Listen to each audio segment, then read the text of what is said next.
আসসালামু আলাইকুম ভিউয়ার্স। তো বর্তমানে আমরা রওনা দিতাম আব্দুল মুক্তাদির চৌধুরী সাহেবের বাড়ি, তাই আমরা নিমন্ত্রণ করছিলাম বাড়িতে যাওয়ার লাগি। তো বর্তমানে আমরা সব রেডি হয়ে গেছি যাওয়ার লাগি, গাড়িও আই গেছে। তো আপনারা আমরা লগে থাকবা, ভিডিও লাস্ট পর্যন্ত দেখবা।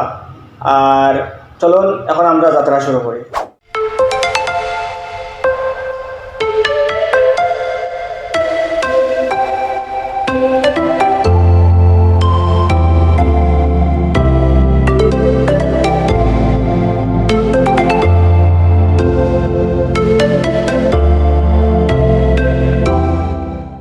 দীর্ঘ কিছু সময় যাত্রার পর অবশেষে আমরা গন্তব্যস্থলে এসে পৌঁছলাম।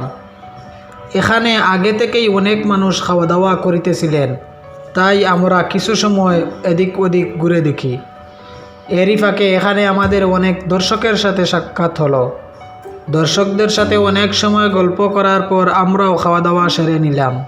খাওয়া দাওয়া শেষ করার পর আমাদের একজন দর্শক ওনার বাড়িতে চা নাস্তা করার জন্য দাওয়াত করেন এবং বলেন আমরা গেলে উনি খুব খুশি হবেন। তাই আমরা উনার বাসায় গেলাম।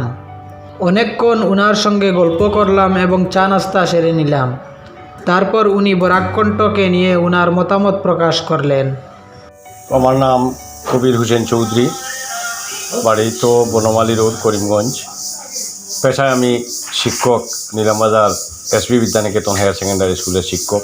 আমি বরাকণ্ঠ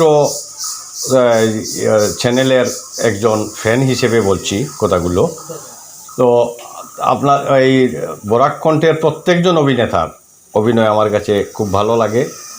তাদের অভিনয় বাস্তবসম্মত অভিনয়, এবং সবচেয়ে বড় কথা তারা যে নাটকগুলো করছেন আজকাল, প্রত্যেকটি নাটক সময় উপযোগী। অত্যন্ত এই নাটকগুলোর প্রয়োজনীয়তা আছে। সমাজের বিভিন্ন সমস্যা এরা তুলে ধরেন, এটাই আমার কাছে খুব ভালো লাগে। আর আমার প্রিয় অভিনেতা হচ্ছেন আব্দুল হক সাহেব। আজকে আমার সৌভাগ্য বলতে পারেন যে আব্দুল মুক্তাদির চৌধুরী সাহেবের বাড়ির ঠিক পাশের বাড়ি আমার, এবং মুক্তাদির চৌধুরী সাহেবের বাড়িতে একটা সিডনির প্রোগ্রাম ছিল, এবং সেই সিডনিতে ওনারা এসছেন নিমন্ত্রিত হয়ে। এবং আমি ভাত খাওয়া শেষ করে উঠতেই দেখলাম ওরা এসে ঢুকছেন। তো আমি সঙ্গে সঙ্গে ওদের গিয়ে রিকোয়েস্ট করলাম যে আপনারা যদি এখানের খাওয়া দাওয়া শেষ করে আমার ঘরে গিয়ে একটু পদধূলি দেন, আমি খুশি হব। তো এরা আমার কথা রেখে আমার ঘরে এসছেন, আমার ঘরে বসে এখন কথা বলছি। খুব ভালো লাগলো এদের সঙ্গে কথা বলে, এদের সঙ্গে সাক্ষাৎ হয়, এবং সত্যি কথা এদেরকে এক কাপ চা খাওয়াতে পেরে আমি ধন্য মনে করছি নিজেকে।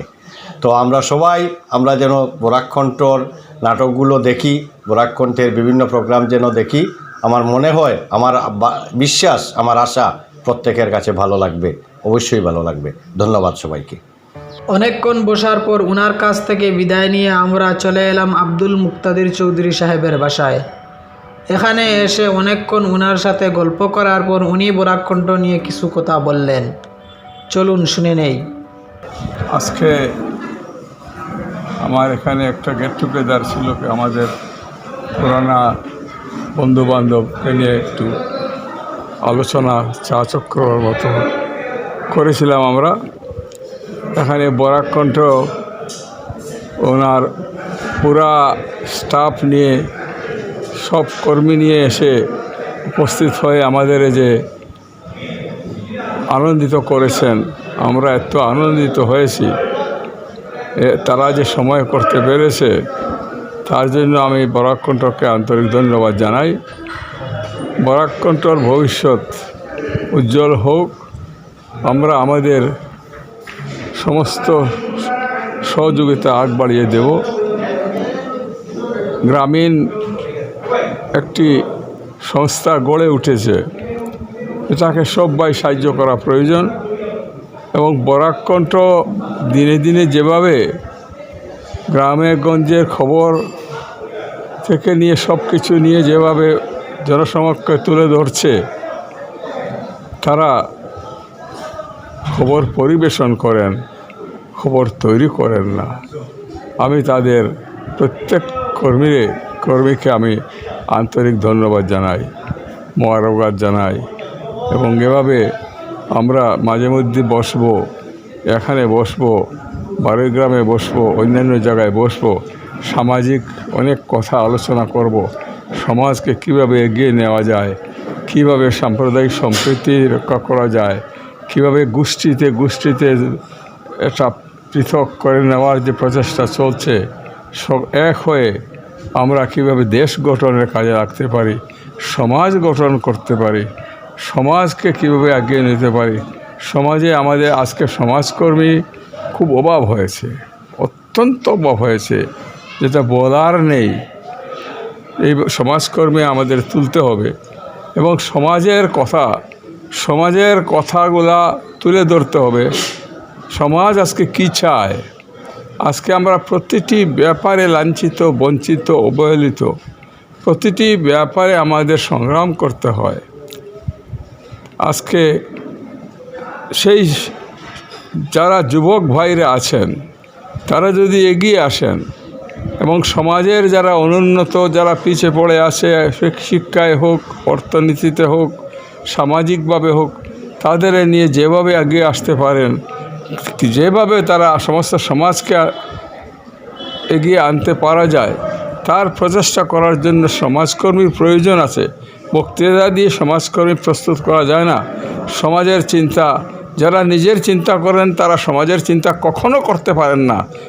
ভারতের ইতিহাসে, পৃথিবীর ইতিহাসে আমরা খুঁজে পাই না যে নিজের সেবাও করবেন আর সমাজ সেবাও করবেন, দুটা কখনো হয় না। যারা সমাজের সেবা করবে তারা নিজের কথা ভুলে যায়। সেই রকম নিজের কথা ভুলে যাওয়ার মতো সমাজে কিছু লোক প্রয়োজন। একজন বাপের যদি 4 জন সন্তান থাকে, একজন সন্তানকে আমি অনুরোধ করব তাকে দিয়ে দেন সমাজের কাজে। সমাজ আমাদের প্রয়োজন আছে। সমাজ আমাদের কাছে কী চায়, আমরা সমাজকে আমরা কী দিচ্ছি, আমরা কি পেলাম, কি দিলাম, আমরা কি নিয়ে যাচ্ছি আর কোথায় যাচ্ছি, আমাদের ভবিষ্যৎ কি, সমাজ কোথায় যাচ্ছে, দেশ আজকে কোথায় যাচ্ছে, সেগুলো আলোচনার প্রয়োজন আছে। আমি অনুরোধ করব সমাজকে সামাজিক স্বাধীনতা, অর্থনৈতিক মুক্তির প্রয়োজন আছে। আমরা রাজনৈতিক স্বাধীনতা পেয়েছি, অর্থনৈতিক মুক্তি আমাদের এখনও হয় নাই। স্বাধীনতার 64 বছর পরও আমাদের অর্থনৈতিক মুক্তি আমাদের হয় নাই। স্বাধীনতা অর্জন করাটাই বড় কথা নয়, অর্থনৈতিক মুক্তির প্রয়োজন আছে। অর্থনৈতিকভাবে আমাদের স্বাধীন হওয়ার প্রয়োজন আছে। তাই সব ভাইকে অনুরোধ করব কিছু সংখ্যক সমাজকর্মী তোলার চেষ্টা করুন। তার জন্য যা প্রয়োজন আমরা সর্বশক্তি দিয়ে চেষ্টা করব। এই বলে সব ভাইকে ধন্যবাদ দিয়ে আমার কথা আমি শেষ করছি। এবার আমরা ওনার কাছ থেকে বিদায় নিয়ে আমাদের অফিসের উদ্দেশ্যে রওনা হলাম। কিছুক্ষণের মধ্যে আমরা আমাদের অফিসে পৌঁছে যাব। আর আপনারা ভালো থাকুন, সুস্থ থাকুন। দেখা হবে পরবর্তী ভিডিওতে। আল্লাহ হাফিজ।